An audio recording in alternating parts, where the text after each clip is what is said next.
Assalamualaikum warahmatullahi wabarakatuh. Selamat pagi anak-anak semua. Kelas akuntansi. Kali ini kita akan melanjutkan pengisian bukti transaksi PD Mitra untuk nomor transaksi 16 sampai ke 20. Baik, langkah-langkah yang harus kita lakukan sebelum kita mengisi bukti transaksi nomor 16 sampai 20 ini, saya rasa sudah paham. Saya langsung tampilkan saja di sini karena saya yakin dan percaya anak-anak sudah bisa untuk membuka file Mayop yang sudah pernah kamu kerjakan, pernah kita kerjakan, mulai dari identitas perusahaan sampai ke dokumen transaksi nomor 15 pada pertemuan sebelumnya. Pada pertemuan kali ini saya akan menjelaskan dokumen transaksi nomor 16 sampai nomor 20. Baik, saya langsung saja untuk dokumen transaksi nomor 16 PD Mitra. Di situ tertulis voucher kas kecil. Mungkin anak-anak masih ingat dan pasti paham untuk dokumen transaksi nomor 16 ini dikarenakan dokumen transaksi nomor 16 ini sama dengan bukti dokumen transaksi nomor 4. Baik, saya langsung saja untuk voucher kas kecil. Di sini pada dasarnya untuk voucher kas kecil langsung di menu banking. Kemudian di spend money karena kita untuk keperluan pribadi. Selanjutnya yang kita harus lakukan, harus hati-hati di pay from account-nya. Di sini adalah voucher kas kecil, maka kita drop down, kita pilih petty cash. Hati-hati, di sini masih terbaca cash in bank, sedangkan di soal adalah voucher kas kecil. Voucher kas kecil ini adalah petty cash, maka kita drop down tadi, tanda panah ke bawah, kemudian kita pilih petty cash. Oke. Jika masih terdapat tanda centang di sini misalnya, maka untuk semua transaksi harus kita hilangkan teks inklusifnya. Tanda centang ini harus kita hilangkan. Kita klik saja. Oke, sudah hilang. Kemudian kita isi cek numbernya V12 strip 4. Kemudian tanggalnya 17 Desember 2016. Selanjutnya amount-nya adalah 1 juta. Tap sampai di memo. Memonya adalah pengambilan pribadi pemilik. Kita ketik pengambilan pribadi pemilik, kemudian di kolom account numbernya kita drop down, look for-nya karena kita sudah tahu nomor 3 Ruhdiana drawing. Oke. Amount-nya 1 juta sudah sama, kemudian kita tap. Jika sudah, maka kita record. Selesai untuk nomor 16. Kita keluar dulu untuk melaksanakan atau melakukan transaksi nomor 17. Di bukti nomor transaksi 17, di sini adalah faktur. Di pojok kiri atas tertulis PD Mitra, maka ini adalah faktur penjualan. Untuk faktur penjualan pada dasarnya sama dengan cara melakukan pengisian bukti transaksi nomor 5 di menu sales, karena ini adalah penjualan. Sekali lagi, untuk mengetahui jual atau beli, lihat di pojok kiri atas. Jika itu adalah perusahaan kita, maka otomatis itu adalah jual. Kita sales, klik di menu sales, kemudian enter sales. Karena sama dengan bukti nomor 5, maka saya agak percepat. Kemudian kita drop down, kita pilih Ilham Komputer. Oke, Ilham Komputer. Kepada yang terhormat Ilham Komputer. Kemudian termnya kita ganti payment is due-nya in a given number of days. Kemudian balance due day-nya 30. Kita oke. Selanjutnya invoice number-nya F12 strip 2. Tab tanggal 18 bulan 12 2016. Oke. Jika sudah, maka kita ke kolom SIP. Kolom SIP ini kita isi dengan quantity yang ada di soal. Di soal adalah 6. Kita ketik 6, kemudian kita tab sampai di item number. Kemudian kita pilih Portage M300, double klik. Kemudian kita tab sampai di price, harganya adalah 18.500.000. Kita ketik ya. Kemudian kita lihat totalnya sudah sama 111 juta. Kemudian kita tab sampai di kolom SIP lagi. Kita ketik 4 sesuai dengan yang ada di quantity. Kemudian kita tab, kita pilih satelit M30. Selanjutnya kita sampai di kolom price. Price-nya kita isi 15 juta. Oke, kita lihat di totalnya 60 juta, sudah sama. Langkah selanjutnya kita lihat di subtotalnya. Subtotal 171 juta. Kemudian di soal total harganya 171 juta, berarti sudah sama. Kemudian teks. Teksnya di sini 17 juta 100.000 rupiah. Di soal PPN-nya di kolom PPN 17 juta 100, sudah sama. Kemudian kita lihat total amount. Total amount di sini adalah 188 juta 100.000 rupiah. Kemudian kita lihat di soal. Di soal ternyata 190 juta 100.000 rupiah. Ada sedikit perbedaan. Ternyata pada waktu kita lihat di soal ada break collected-nya. Break collected, maka di kolom mayop, di kolom break-nya kita klik di sini. Break-nya kita tulis 2 juta. Oke. Maaf, 2 juta. 2 juta. Kemudian kita drop down ini. Oke, saya ulang. Kita drop down yang ada tertulis PPN, kita drop down, kita pilih NT, not reportable. Oke. Kemudian kita lihat total amount-nya 190 juta 100.000 rupiah, sudah sama seperti di soal. Kalau sudah sama, maka kita record. Oke. Selanjutnya untuk bukti transaksi nomor 18. Bukti transaksi nomor 18 ini sama dengan bukti transaksi nomor 6, yaitu pelunasan utang. Untuk utang, maka kita cara mengerjakannya di purchase, kemudian pay bill.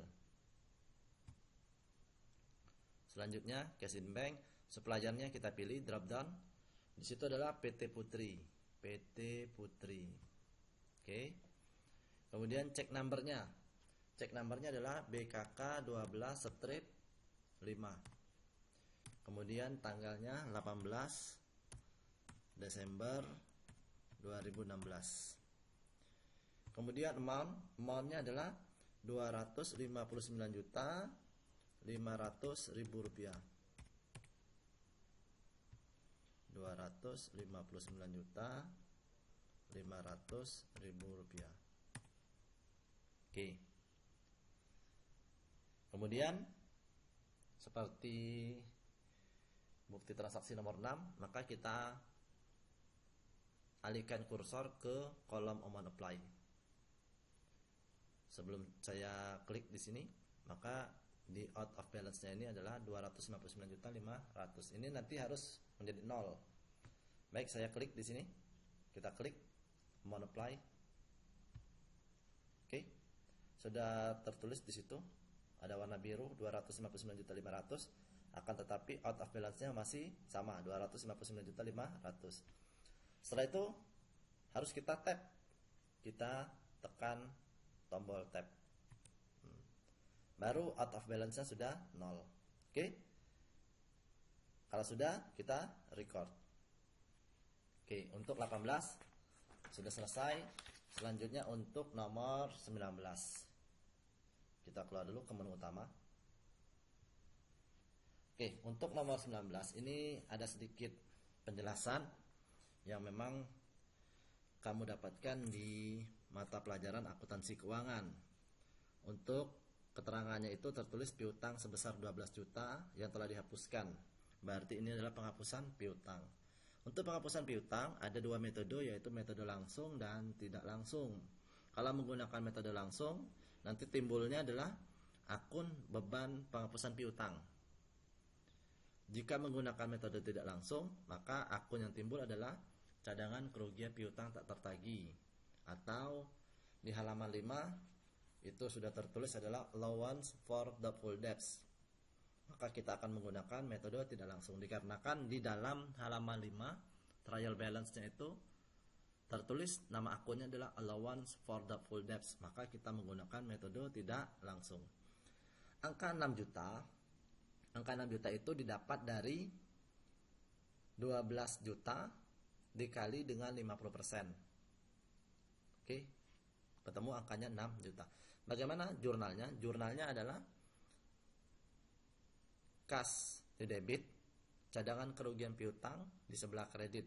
Kalau menggunakan Mayop, yaitu cash in bank on debit, allowance for doubtful debts on credit. Bagaimana cara mengerjakannya? Di banking. Seperti ini, kita klik di banking. Kemudian receive money. Receive money. Oke. Di receive money, payernya kita pilih. Payernya di situ adalah Maulida Komputer, di soal Maulida Komputer. Kemudian amount receive-nya kita ketik 6 juta, kita tap. Kemudian ID number-nya adalah BKM 12/5, tanggal 20/12/2016. Oke. Baru selanjutnya jurnalnya. Jurnalnya sudah saya katakan tadi adalah cash in bank di sebelah debit, allowance for doubtful debt di kredit. Jadi kita hanya mengetik atau memilih satu saja jurnalnya atau akunnya. Kita drop down di sini. Kemudian kita ketik satu dikarenakan kita sudah tahu allowance for doubtful debt ini adalah aset. Baru kita pilih allowance for doubtful debts. Oke. 6 juta. Selanjutnya kita tap. Setelah kita tap baru kita record.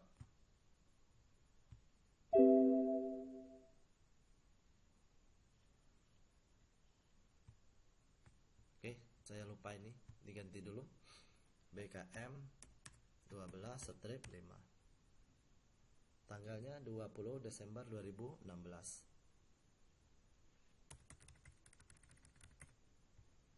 Oh, ternyata sudah tertulis di sini, sudah tersimpan. Untuk melihatnya untuk mengeceknya apa kita sudah mencatat atau belum, kita lihat di transaksi jurnal. Di sini kita lihat, kita tarik saja langsung ke bawah.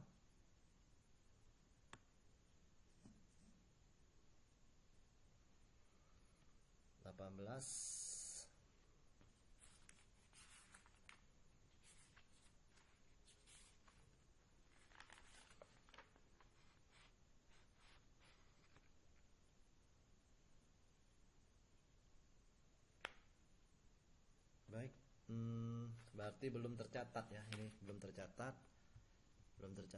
Kita close dulu.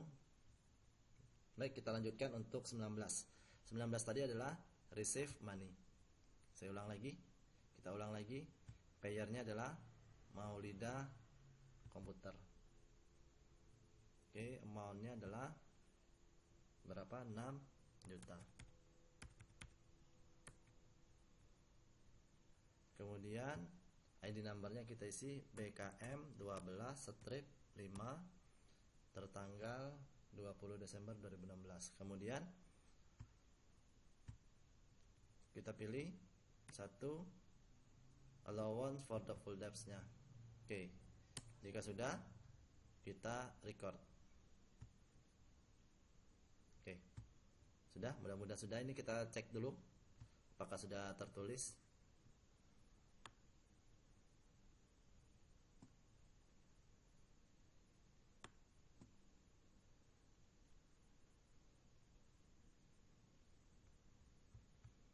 Kita lihat di sini 31.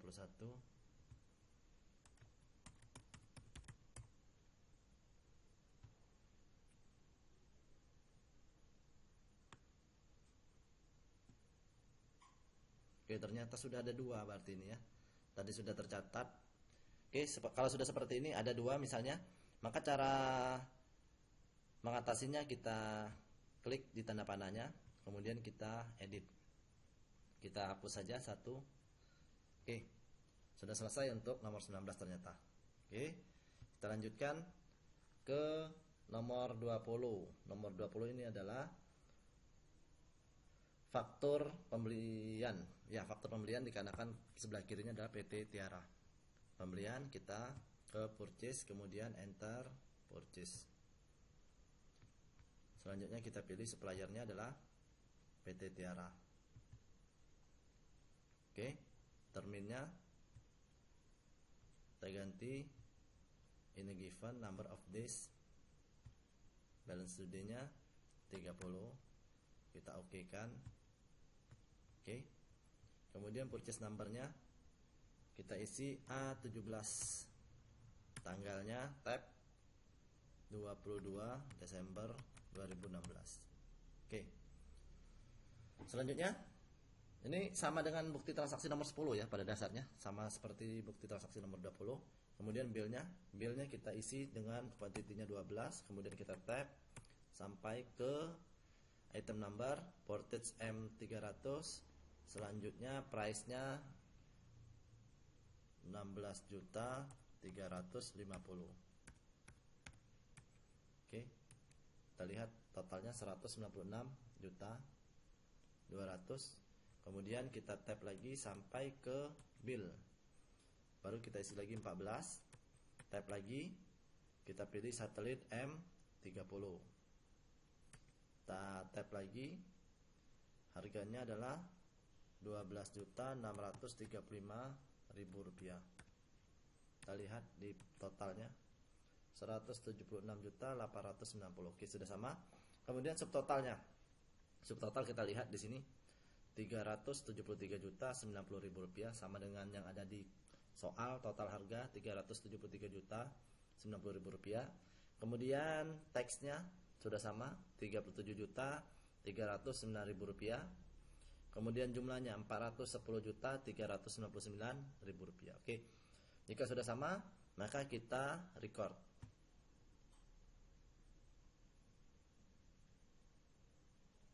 Oke, ini no saja. Oke, sudah selesai untuk transaksi nomor 20. Kemudian untuk lebih jelasnya atau lebih pastinya kita cek lagi, takut seperti tadi terulang lagi. Oke, di sini kita lihat all, kita tarik saja ke bawah langsung, kita lihat. Oke, untuk Maulida komputer tadi yang 19 sudah ada 6 juta, cash in bank-nya 6 juta, allowance for the full debt-nya 6 juta sebelah kredit. Kemudian untuk transaksi nomor 20 tadi yang barusan kita isi, PT Tiara sudah ada. Oke, jika sudah ada kita close, maka selesai untuk pengisian dari 16 sampai 20. Baik, itu mungkin yang dapat saya sampaikan pada pertemuan kali ini. Mudah-mudahan jelas ya, walaupun tadi sempat terjadi sedikit miss error. Saya rasa kalau misalnya kurang jelas nanti bisa ditanyakan lagi pada saat pertemuan ini atau mungkin pertemuan berikutnya masih di classroom. Sekali lagi, ini harus dipraktekkan benar-benar dan semoga kalian paham cara pengisian dokumen transaksi yang sudah saya jelaskan sampai ke dokumen transaksi nomor 20. Baiklah anak-anak, pada dasarnya untuk transaksi nomor 21, 22, kemudian 23, 24 dan 25, 26 ya. 27 saya rasa bisa. Hanya mungkin kendalanya ada di dokumen transaksi nomor 26 karena ini belum pernah muncul di soal-soal sebelumnya. Untuk nomor 21 saya rasa sudah untuk pelunasan utang. Kemudian tanggal dokumen 22 juga sama, sudah. 23 juga sama. 24 sudah, 25 juga sudah. Hanya yang belum itu adalah di dokumen 26 dan 27. Baik, jika ada pertanyaan nanti mungkin kalian bisa meneruskan. Ada pertanyaan nanti silakan ditanyakan. Baik, untuk pertemuan kali ini saya rasa itu saja yang dapat saya sampaikan. Mudah-mudahan bisa dipahami dan dipraktekkan dengan baik. Saya akhiri dengan selamat mempraktekkan dan Assalamualaikum warahmatullahi wabarakatuh.